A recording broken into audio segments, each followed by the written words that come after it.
The watts that you need to increase your FTP, they're all around you. They're in every climb, they're in every group ride, they're in every sprint to the cafe to get the best seat. And while I've got life and breath inside me, I'm going to fight for those watts. I'm going to claw my way up every hill for those watts. Because when we add up every single tiny watt, that's the difference between a shit FTP and a personal best.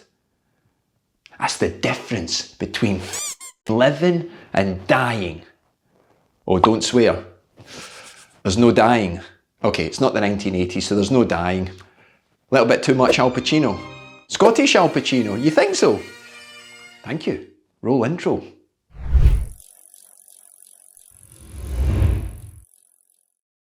Hey, Coach Scott here, and in this video I want to carry on from the previous video where I talked about time and key workouts. I want you to imagine now, what if your workouts had a stock value? Yeah, you listed them on the stock market and they had a monetary value. How much would they be? Would you be able to go through all your workouts and say, hey, this is number one, this has got the most value, this brings about the most absorption, better fitness levels, this is my key workout? Or do you fall into the Milli Vanilli? Do you remember them?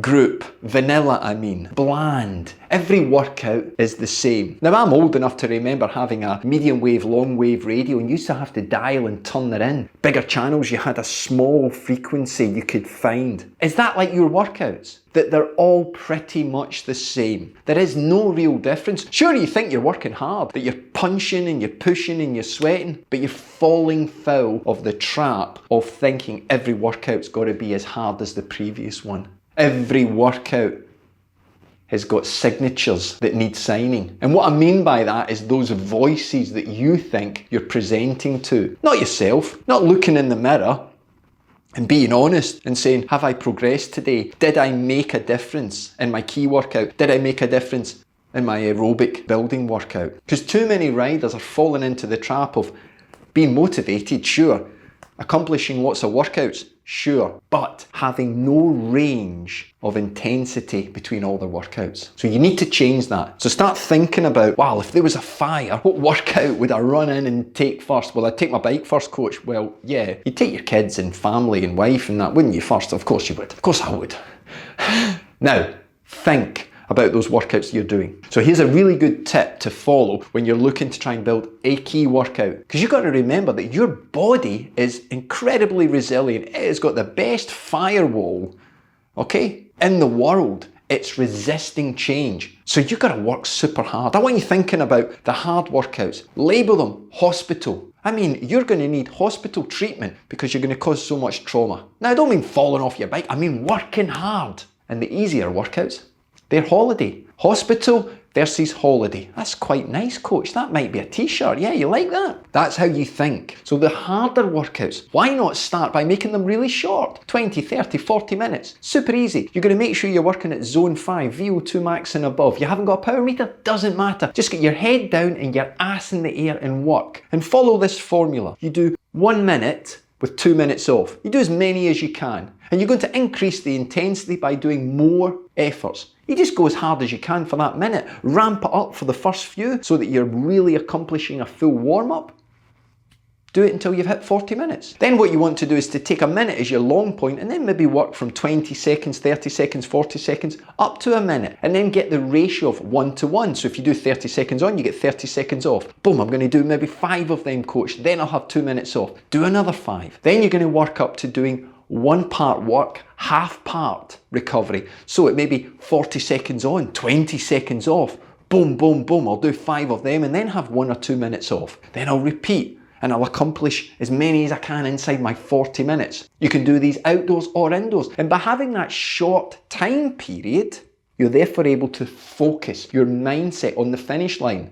In any form of athletics, training, any form of physical training, if we can see the finish point, we are much more highly motivated. You don't need to read research to find this out. This is a fact. As soon as we can see that finish line, we will work harder. Research that we do inside the lab, when you tell an athlete, have you got 1 more effort left in you? Give me 5 more seconds. Guess what happens? Whoop! The power goes up.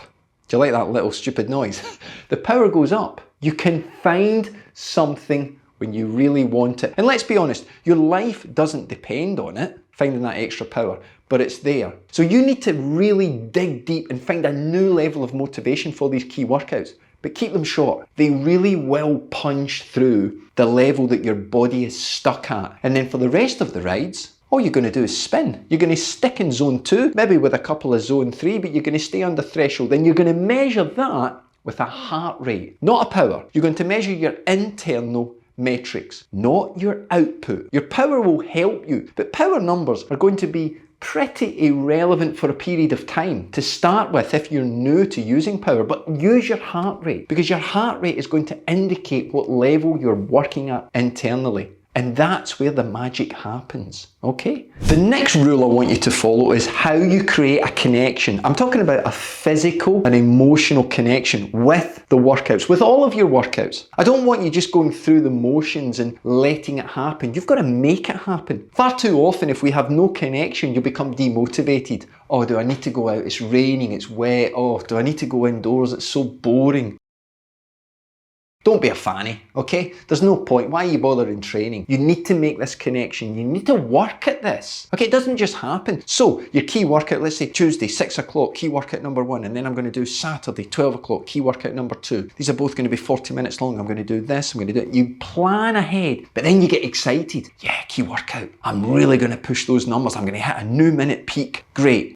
You don't dread it. You don't fall back and think, oh, I don't feel so good. Maybe it's not a good opportunity to do the key workout. Well, that was your bad planning if you don't feel so good. Okay, maybe there's a health issue, but it shouldn't be a fatigue or a nutrition or hydration. Get that nailed, but get excited. That excitement will bring about an energy, a positive charge throughout your body, this positive mindset, and you will hit new numbers and you will claw and get those watts. Okay, so work on that connection. Don't look for excuses. Don't look for safety nets and change, because all that will happen is the intensity will come down and the lower rides intensity will rise, and then you'll be buzzing about in zone 3 getting loads of kudos for a nice fast speed. Hey, well done coach, great ride.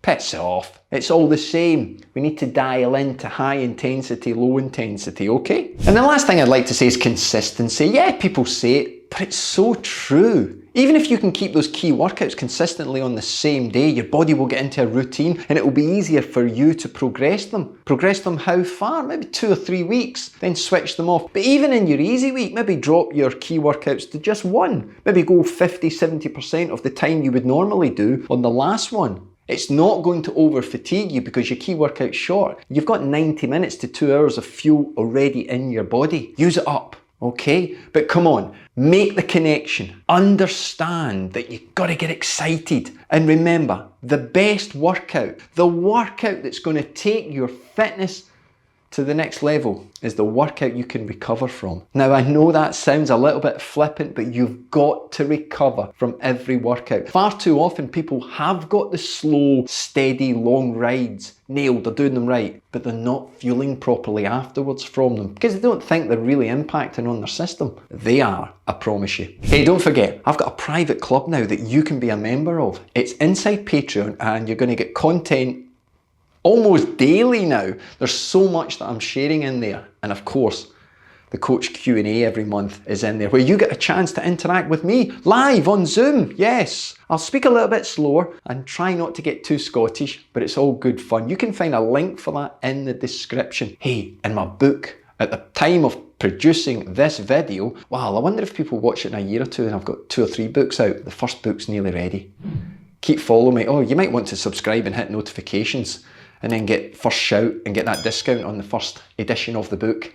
Hey, you take care, whatever you're doing. I hope you're smiling because you are one of the luckiest people in the world if you have got a bike. Take care, keep smiling, keep spinning, and I'll see you soon.